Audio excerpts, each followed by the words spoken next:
मनुष्य जन्म से लेकर के मृत्यु तक सुख और शांति की तलाश करता है। सुख ढूंढते ढूंढते जीवन की शाम हो जाती है।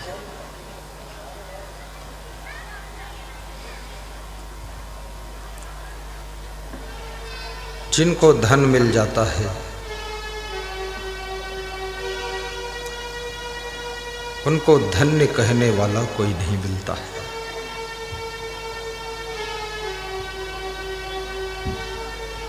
याद रखना, सत्संग के बिना, भक्ति के बिना धन तुम्हें रावण बना सकता है, कंस बना सकता है। भक्ति और सत्संग का प्रभाव तुम्हें राम और सीता बना सकता है।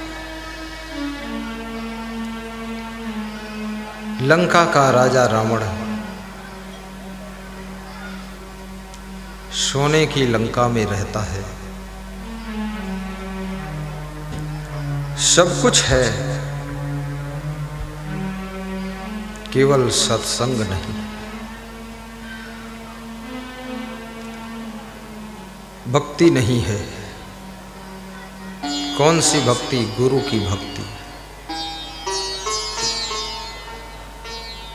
ऐसे तो रावण भी शिव का भक्त था, लेकिन फिर भी रावण का पतन क्यों हुआ?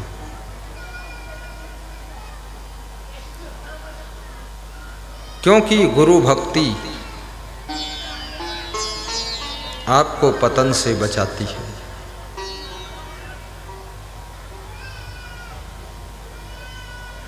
भगवान श्री राम भी शिव जी का ध्यान करते थे, लेकिन राम के पास में गुरु की भक्ति भी थी।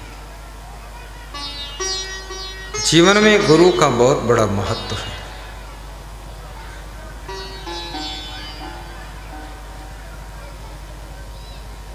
गुरु समान दाता नहीं, याचक शिष्य समान।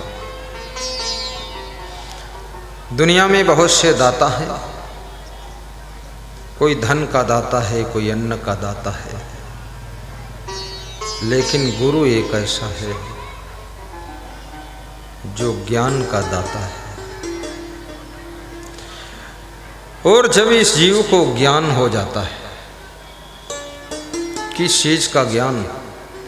स्वयं का ज्ञान, आत्मबोध हो जाता है, तब ये जीव विश्रांति पाता है। अन्यथा कोई वन में शांति ढूंढता है, कोई वन की कंदराओं में शांति ढूंढता है, कोई पहाड़ों की चोटियों पर जाकर के शांति खोज रहा है, कोई नदियों के किनारे आंख मूंद कर बैठकर ध्यान लगाकर तपस्या कर रहा है, कोई गंगा सागर में डुबकी लगा रहा है, कोई दुनिया के सभी मंदिरों में माथा टेक रहा है। और हिंदुओं में देवता भी बहुत है, 33 करोड़ देवी देवता है। सबके नाम भी पता लगाना मुश्किल है। देवी देवताओं का भी बहुत लंबा परिवार है। ये तो सौभाग्य है जो उनमें वोटिंग नहीं होती है, अन्यथा वहां भी चुनाव हो जाता और गड़बड़ होता। देवताओं में भी 4-6 पार्टियां बन जाती। दुर्गा देवी कांग्रेस सरकार से आ जाती, विष्णु भगवान भाजपा लेकर आ जाते, ब्रह्मा जी शंख कमंडल लेकर कोई नई पार्टी की रचना कर देते कि ब्रह्म ज्ञान पार्टी। देवी देवता बड़े संतुष्ट है, वहां कोई वोटिंग नहीं है, वहां केवल सेटिंग है, बस सब दिमाग सेट रहता है।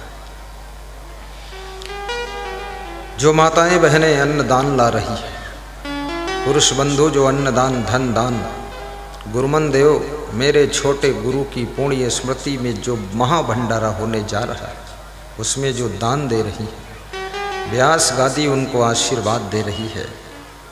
पोटली सहित रख दें, उसमें खुड़बुड़ मत करें, ऐसे ही रख दो, तुम सेटिंग मत करो।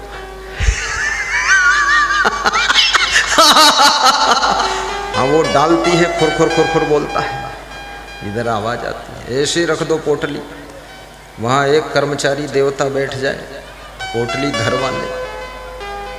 हाँ, ऐसे रख दो तुम, बस। हम गुरुजी सब देख रहे हैं, कौन क्या ला रहा है, जो नहीं ला रहा उसको भी देख रहे हैं। हाँ, गुरुजी सब जानते हैं। सो तुम जानो अंतर्यामी, पूर्वहु मोर मनोरथ स्वामी। साहिब बंद की।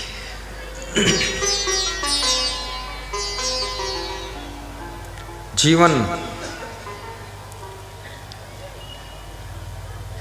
बड़े सौभाग्य से मिलता है। देवी देवताओं के बीच में भी आपको सोचना पड़ता है, किसकी पूजा करूं, किसकी ना करूं।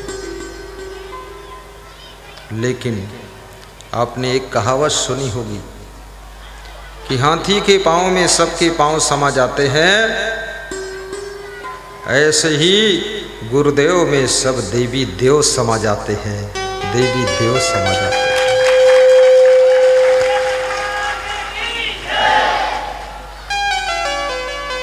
गुरु ब्रह्मा गुरु विष्णु हैं, गुरुवर है महादेव, परब्रह्म गुरुदेव हैं, जय जय जय गुरुदेव।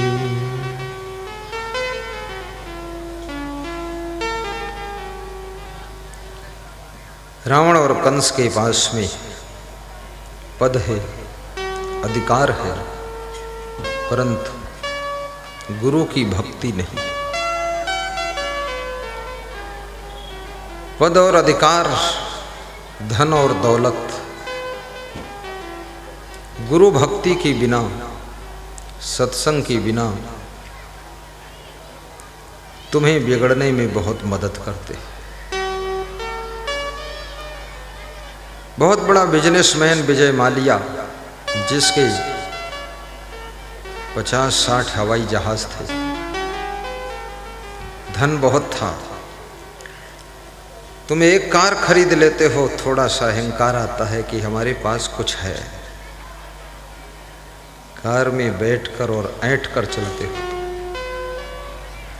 लेकिन जिस विजय माल्या के पास में 60-60 हवाई जहाज थे, सोचिए, जिस आनंद महिंद्रा के पास में लाखों गाड़ियों को निर्माण करने की फैक्ट्री है, जिन रतन टाटा के पास में लाखों गाड़ियों को बनाने की फैक्ट्री है, उनके कभी अहंकार आपने देखा है? अहंकार हमें जीरो बना देता है और नम्रता हमें हीरो बना देती है। नम्रता हमें हीरो बना देती है।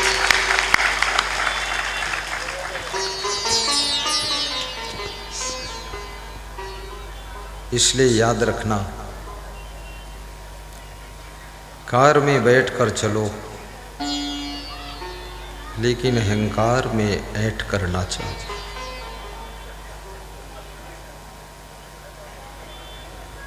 विमान पर उड़ो, पर बेईमान बनकर मत उड़ो। ईमान साथ में रखो, सरल स्वभाव बनाओ, परिस्थितियों के अनुसार स्वयं को एडजस्ट करना सीखो। गुरु के चरणों में मन की डोरी बांधो।